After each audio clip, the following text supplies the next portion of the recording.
student, welcome to the Nelson's English School, Standard 8, Subject Gujarati. વિદ્યાર્થી મિત્રો, આજે આપણે કાવ્ય 15 જેનું નામ છે ગુજરાત મોરી મોરી રે એના વિશે આજે આપણે ભણીશું. આ કાવ્યના કવિનું નામ છે કવિ ઉમાશંકર જોશી. કાવ્યનો સાહિત્ય પ્રકાર છે ઉર્મી ગીત. હવે કવિ પરિચય આપણે મેળવીએ. તો કવિ ઉમાશંકર જોશી એમનો જન્મ થયો છે 21/7/1911 અને અવસાન એટલે કે એમનું મૃત્યુ થયું છે 19/12/1988. ઉમાશંકર જેઠાલાલ જોશીનો જન્મ સાબરકાંઠા જિલ્લાના બામણા ગામમાં થયો હતો. તેમણે ગંગોત્રી, નિષિદ્ધ, પ્રાચીના, મહાપ્રસ્થાન, અભિજ્ઞા, સપ્તપદી વગેરે અનેક કાવ્ય સંગ્રહો આપ્યા છે, જે હવે સમગ્ર કવિતા રૂપે ઉપલબ્ધ છે. એટલે કે આટલા કાવ્ય સંગ્રહો એમણે લખ્યા છે અને એ ગુજરાતી સાહિત્યમાં ખૂબ જ પ્રખ્યાત છે. તેમના શ્રવણી મેળો અને વિસામો જેવા વાર્તા સંગ્રહો, સાપના ભારા અને હવેલી જેવા એકાંકી સંગ્રહો, ગોષ્ઠી અને ઉગાડી બારી નિબંધ સંગ્રહો છે. તેમણે પ્રવાસ વર્ણનો તેમજ ગાંધી કથા જેવા ચરિત્રાત્મક લખાણોય લખ્યા છે. તેમણે વિવેચન, અનુવાદ તથા સંપાદન ક્ષેત્રે પણ ઉત્તમ સાહિત્ય સેવા કરી છે. આ કવિને 1939નો રણજીતરામ સુવર્ણચંદ્રક, 1968નો જ્ઞાનપીઠ પુરસ્કાર તથા કવિની શ્રદ્ધા માટે કેન્દ્રીય સાહિત્ય અકાદમીનો પુરસ્કાર મળ્યા હતા. તેઓ કેન્દ્ર સાહિત્ય અકાદમીના અધ્યક્ષ પણ રહ્યા હતા. મિત્રો, ઉમાશંકર જોશી એ ગુજરાતી સાહિત્યમાં ખૂબ મોટું નામ છે. એમણે ઘણા બધા પ્રખ્યાત કાવ્ય સંગ્રહો, વાર્તા સંગ્રહો, નિબંધ સંગ્રહો, પ્રવાસ વર્ણનો વગેરે અનેક જેવા સાહિત્ય સંગ્રહો એમણે આપ્યા છે અને ગુજરાતી સાહિત્યને એમણે સમૃદ્ધ કર્યું છે. અને એમના લેખક કવિ તરીકેની પ્રતિભાને રણજીતરામ સુવર્ણચંદ્રક અને જ્ઞાનપીઠ પુરસ્કાર જેવા પુરસ્કારોથી પણ તેઓ પુરસ્કૃત થયા છે.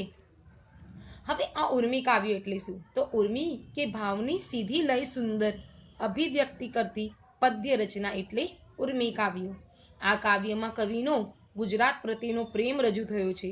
એટલે આ કાવ્યનું નામ જ ગુજરાત મોરી મોરી છે. કાવ્યમાં કવિ પોતે એક ગુજરાતી છે, એટલે પોતાના ભૂમિ ગુજરાત પ્રત્યેનો પ્રેમ એમણે આ કાવ્યમાં રજૂ કર્યો છે. ગુજરાતની વિશિષ્ટ ભૂગોળ અને એના ભવ્ય ઇતિહાસના ઉલ્લેખોથી કવિએ અહીં પ્રત્યેક ગુજરાતીના હૃદયમાં વહી રહેલા સ્થળ પ્રેમને જાગૃત કર્યો છે. ગુજરાતનું જાણે આ મહિમા ગાન બની ગયું છે. કાવ્યને જોઈએ એ પહેલા આપણે કાવ્યમાં આવતા શબ્દો વિશે આપણે જાણીએ. મોરી, મોરી એટલે કે મારી.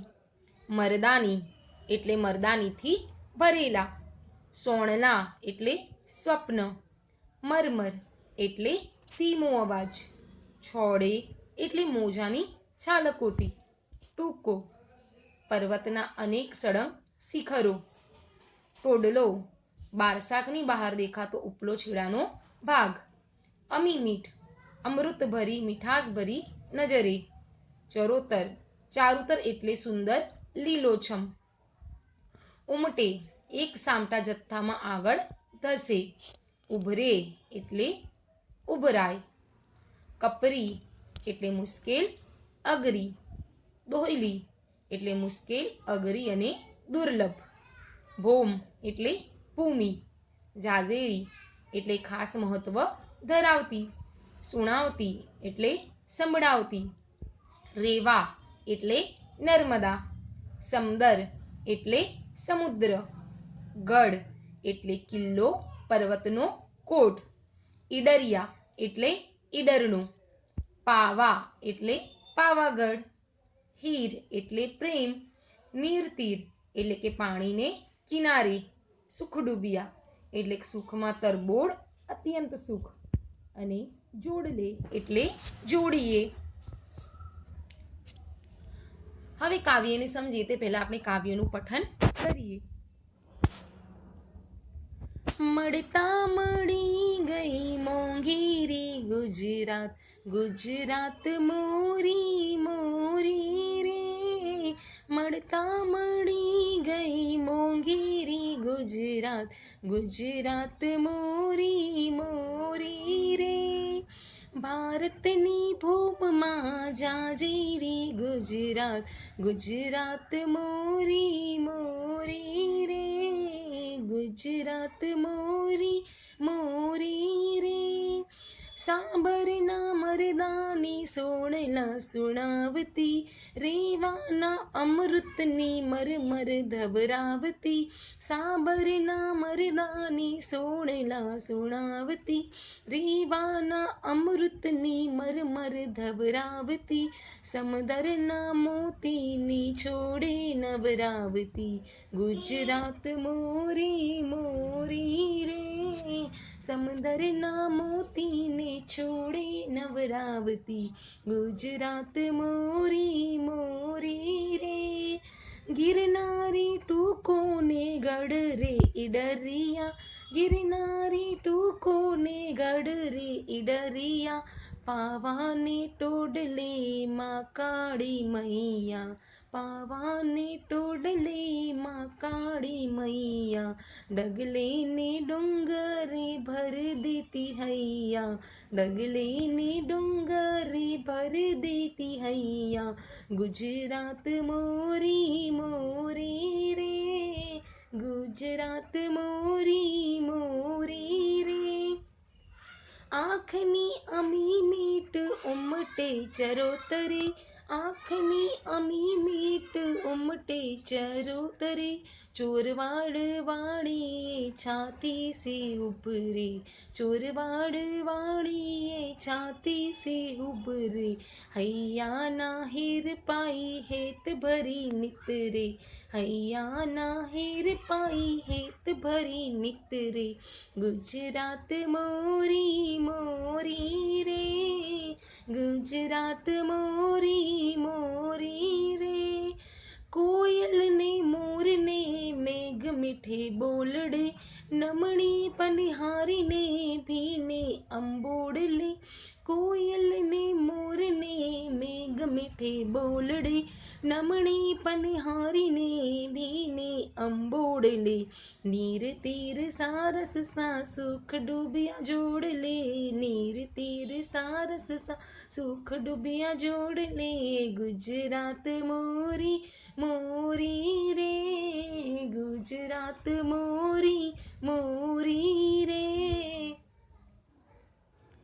નર્મદની ગુજરાત દોહલી રે જીવવી, ગાંધીની ગુજરાત કપરી જીરવવી. નર્મદની ગુજરાત દોહલી રે જીરવવી, ગાંધીની ગુજરાત કપરી જીરવવી. એક વાર ગાય કે કેમ કરી ભૂલવી, એક વાર ગાય કે કેમ કરી ભૂલવી. ગુજરાત મોરી મોરી રે, ગુજરાત મોરી મોરી રે. ભારતની ભૂમિમાં જાજેરી ગુજરાત, ભારતની ભૂમિમાં જાજેરી ગુજરાત. ગુજરાત મોરી મોરી રે, ગુજરાત મોરી મોરી રે. મળતા મળી ગઈ મોંઘેરી ગુજરાત, મળતા મળી ગઈ મોંઘેરી ગુજરાત. ગુજરાત મોરી મોરી રે, ગુજરાત મોરી મોરી રે. ગુજરાત મોરી મોરી રે. હવે આપણે કાવ્યની સમજૂતી મેળવીએ. કાવ્યની સમજૂતી મેળવીએ તે પહેલા કાવ્ય વિશે થોડોક ટૂંકમાં પરિચય આપી દઉં.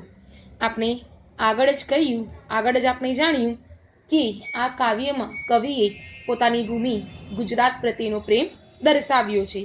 હવે ઈસવીસન 1960 પહેલાની વાત કરીએ, એટલે કે ઈસવીસન 1960 પહેલા ગુજરાત અને મહારાષ્ટ્ર એક રાજ્ય ગણવામાં આવતું હતું. એટલે ભાષાઓના ઝઘડાઓને કારણે ગુજરાત અને મહારાષ્ટ્ર અલગ થયો અને આપણે અલગ ગુજરાતી મળ્યું. ગુજરાત અને મહારાષ્ટ્ર એક હોવાને કારણે ત્યાં ગુજરાતીઓ અને મરાઠીઓ બંને ભેગા નિવાસ કરતા હતા. તો જ્યારે રાજ્ય અને ભાષાની વાત આવી ત્યારે મરાઠીઓ એવું ઈચ્છતા હતા કે આ રાજ્યની ભાષા મરાઠી હોય, જ્યારે ગુજરાતીઓ એવું ઈચ્છતા હતા કે ગુજરાતી હોય.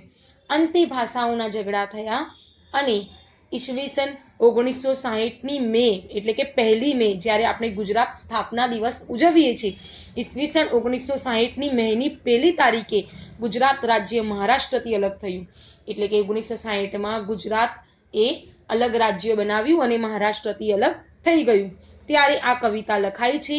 આમાં કવિએ ગુજરાતનું મહિમાગાન કર્યું છે.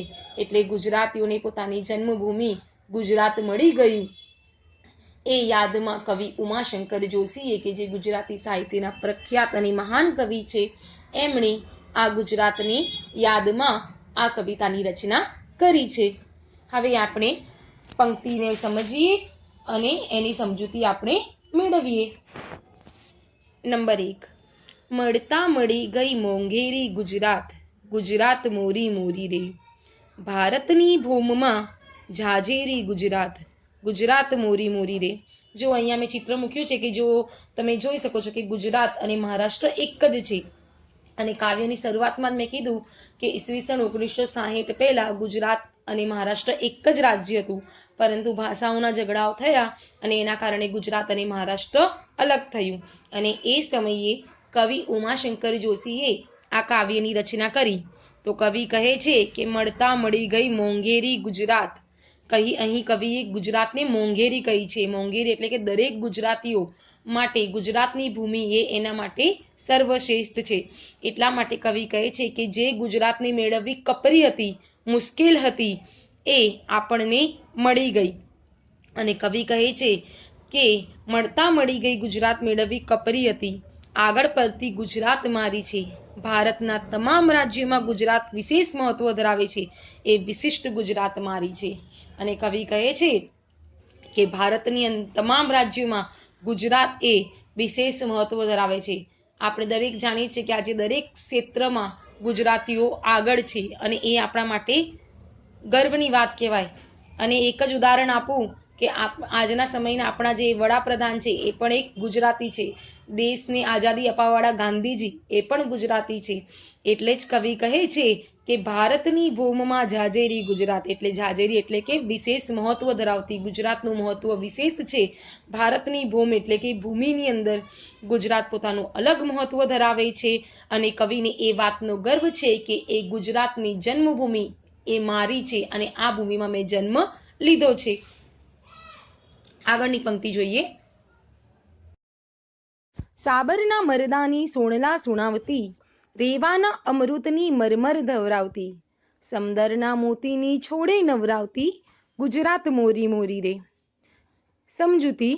કવિ કહે છે કે સાબરમતીના મરદાનગી ભરેલા સ્વપ્નાઓ સંભળાવે છે, જે નર્મદા નદીની અમૃતની છોડ છલકાવે છે, જે સાગર કિનારો સમુદ્રના મોજારૂપી મોતીની છાલકોથી સૌને નવડાવે છે, એ વિશિષ્ટ ગુજરાત મારી છે. કવિ કહે છે કે સાબરમતી નદી એ અમદાવાદમાં આવેલી છે અને જે ગુજરાતની પહેચાન છે. અને એ સાબરમતી નદીના કિનારે જ સ્વતંત્રતાનું આંદોલન ગાંધીજીના નેતૃત્વમાં વીર પુરુષો દ્વારા કરવામાં આવ્યું હતું. એટલે કે ભારતમાં જ્યારે અંગ્રેજોનો રાજ હતો ત્યારે ગાંધીજીના નેતૃત્વમાં આ સાબરમતી નદીના કિનારે જ આઝાદીની લડતોની શરૂઆત થઈ હતી. આપણને ખબર જ હશે કે સાબરમતી નદી કિનારે ગાંધી આશ્રમ આવેલો છે અને એ જ આશ્રમમાં ભારતની આઝાદી અપાવવાવાળા અનેક વીર પુરુષો આ નદીના કિનારેથી જ સ્વાતંત્ર્ય સંગ્રામની લડતો લડી હતી. એટલે આ સાબરમતી નદી એ આપણને વીર કથાઓ સંભળાવે છે. જે નર્મદા નદીની અમૃતની છોડ છલકાવે છે. નર્મદા નદી, આ છે નર્મદા નદી. નર્મદા નદીનું પાણી સમગ્ર ગુજરાતીઓ એ આ નદીનું પાણી પીએ છે અને કહે છે કે આ નર્મદા નદી એ એની છોડ છલકાવે છે. એટલે કે દરેક ગુજરાતીને એ પીવાનું પૂરું પાણી પાડે છે. જે સાગર કિનારો સમુદ્રના મોજારૂપી મોતીની છાલકોથી સૌને નડાવે છે. ભારતનો નકશો જોયો છે તો એમાં જોઈ શકાય છે કે ગુજરાતને એ સૌથી મોટો દરિયા કિનારો મળેલો છે અને એ દરિયા કિનારો દરેક ગુજરાતીઓને નવડાવે છે, એની છાલકોથી નવડાવે છે. આવું વિશિષ્ટ અને સુંદર ગુજરાત એ મારી જન્મભૂમિ છે. ગુજરાત મોરી મોરી રે. આગળની પંક્તિ, ગિરનારી ટૂંકો ગઢ રે ઈડરિયા, પાવાને ટોડલે માં કાળી મૈયા, ડગલે ને ડુંગરે ભર દેતી હૈયા, ગુજરાત મોરી મોરી રે. સમજૂતી, કવિ કહે છે કે જ્યાં ગિરનારી ટૂંકો અને ઈડરિયો ગઢ છે, ટૂંકો એટલે કે પર્વતોની હારમાળા, ગિરનાર જેવો પર્વત ગુજરાત પાસે છે. ટૂંકો એટલે કે એક પછી એક પર્વતોની હારમાળા, સળંગ શિખરો. તો કવિ કહે છે કે જ્યાં ગિરનારી ટૂંકો અને ઈડરિયો ગઢ છે, પાવાગઢની ટોચે માં કાળી મૈયાનો વાસ છે, કે જ્યાં પાવાગઢના ટોડલા ઉપર માં કાળી માતા બિરાજેલા છે. એ ડગલે ને ડુંગરે હૈયાને ભરી દે છે. અને આવી ગુજરાતની સુંદરતા એ ડગલે ને ડગલે દરેક ગુજરાતીના હૈયાઓને ભરી દે છે. એટલે કે દરેક ગુજરાતી માટે ગર્વની વાત કહેવાય કે ગિરનાર જેવો પર્વત ગુજરાતની ઓળખ છે. ઈડરિયો ગઢ, માં કાળી મૈયાનો વાસ એ દરેક ગુજરાતી એના હૈયાને ભરી દે છે. આવી વિશિષ્ટ ગુજરાત જન્મભૂમિ મારી છે. આ જોઈ શકો છો ગિરનારના પર્વતો છે, આ ઈડરિયો ગઢ છે, આ ગિરનારી પર્વતની હારમાળા, આ પાવાગઢનો કાળી માતાનો મંદિર. તો આવો ગુજરાત કે જ્યાં અનેક પર્વત સળંગ શિખરો આવેલા છે, ઈડરિયો ગઢ છે, પાવાગઢના માં કાળી માતા બિરાજેલા છે, અને ડગલે ને ડુંગરે એ જોવા મળતા આવી વિશિષ્ટ ગુજરાત એ મારી જન્મભૂમિ છે. ગુજરાત મોરી મોરી રે. આંખની અમી મીટ ઉમટે ચરોતરે, ચોરવાર વાળીએ છાતી સી ઉભરે, હૈયાના હીર પાઈ હેત ભરી નીકળે, ગુજરાત મોરી મોરી રે. સમજૂતી, જ્યાં ચરોતરમાં આંખની અમી ભરેલી નજર ઉમટી પડે છે. સૌરાષ્ટ્રના દરિયાકાંઠાનું ચોરવાડ જેવું વિહારધામ જોઈને છાતી કેવી ઉભરાય છે. હૈયાના હીર પીવડાવીને જે સદા હેત વરસાવતી રહે છે, એ ગુજરાત મારી છે. કવિ કહે છે કે જ્યાં આંખની મીઠાશ ભરી નજર જાણે ચરોતરના લીલાછમ પ્રદેશ ઉપર એક સામટી ધસી જાય. એટલે કે ચરોતરની અંદર જે લીલોછમ પ્રદેશ છે, ચરોતર એ લીલાછમ પ્રદેશ માટે જાણીતું છે. તો એ આંખને જોવું ગમે એવો ચરોતર પ્રદેશ અને ચોરવાડ ગામની વાડીઓમાં છાતી સુધી ઉભરાય તેટલી લીલોતરી છે. એટલે ચોરવાડ જઈએ તો ત્યાં આપણને ચારે બાજુ લીલોતરી જ લીલોતરી જોવા મળે. તો કવિ કહે છે કે ચરોતરીમાં આંખની અમી મીટ એટલે કે આંખોને જોવી ગમે એવું વિશાળ લીલોછમ છે. અને ચોરવાડ જેવું વિહારધામ જોઈને દરેક ગુજરાતીની છાતી ઉભરાય છે. છાતી ઉભરાય છે એટલે કે ગર્વનો અનુભવ થાય છે. હૈયાના હીર પીવડાવી જે સદા હેત વરસાવતી રહે છે, કે જે હંમેશા હૃદયના ક્ષેત્રોનું સ્નેહ સિંચન કરે છે, પ્રેમથી નીતરે છે, એ ગુજરાત મારી છે. કે આ ગુજરાતની અંદર ચોરવાડ, ચરોતર જેવા લીલાછમને લગતા પ્રદેશો આવેલા છે, જ્યાં સમુદ્રના કિનારા આવેલા છે. ચોરવાડ જેવો વિહારધામ જોઈને દરેક ગુજરાતીની છાતી ઉભરાય એવો એ ગુજરાત એ મારી જન્મભૂમિ છે, અને એ ગુજરાત મારી છે. આમ કવિ ગુજરાતમાં આવેલા ચોરવાડ, ચરોતર જેવા અને તેમજ દરિયાકાંઠાનું વર્ણન કરીને ગુજરાતની સુંદરતાનું વર્ણન કર્યું છે. અને આ ગુજરાતની સુંદરતાથી એ કવિએ ગર્વનો અનુભવ થાય છે, અને કવિ કહે છે કે આવું સુંદર ગુજરાત એ મારી જન્મભૂમિ છે. કોયલ ને મોરને મેઘ મીઠે બોલડે, નમણી પનિહારીને ભીને અંબોડલે, નીર તીર સારસ સા સુખ ડૂબિયા જોડલે, ગુજરાત મોરી મોરી રે. સમજૂતી, કવિ કહે છે કે કોયલ અને મોરના મેઘ મલ્હાર સા મીઠા ટૌકે, પનિહારીના ભીના અંબોડે, જળ કાંઠે સારસ બેલડીની જેમ સુખમાં ડૂબેલી જોડીઓ જોવા મળે છે, એ ગુજરાત મારી છે.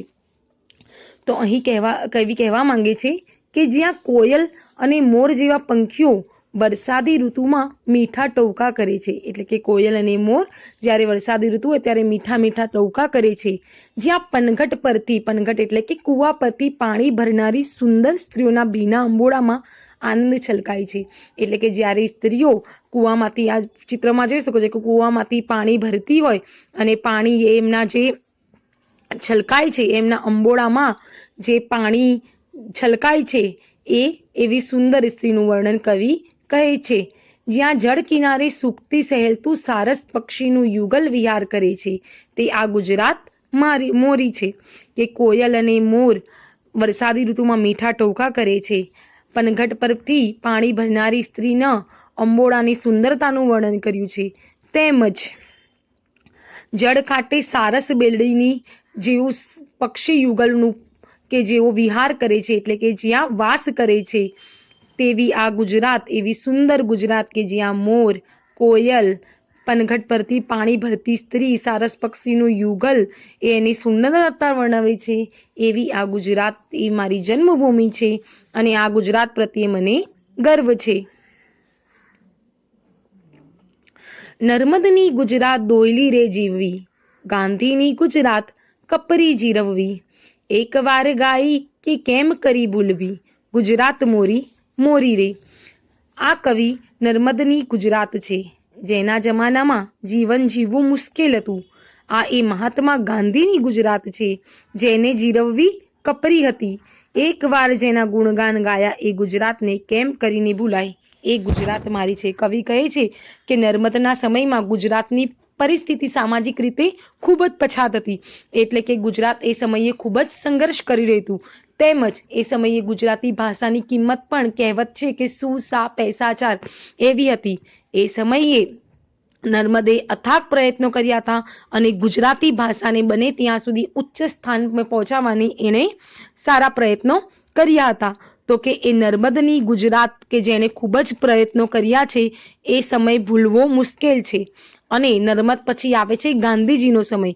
તો ગાંધીજીનો સમય પણ ખૂબ જ મુશ્કેલ હતું કે જ્યારે ગાંધીજીના સમયની અંદર ગુજરાતમાં અને સમગ્ર ભારતમાં અંગ્રેજોનો રાજ હતો અને એ અંગ્રેજો સામે ગાંધીજીએ જે અથાગ પ્રયત્નો કરીને આપણા દેશને આઝાદી અપાવી, અને એમાં પણ વિશેષ કરીને ગુજરાતીઓનો જે પ્રદાન છે, એ પ્રદાન આજે આપણે ભૂલી શકતા નથી.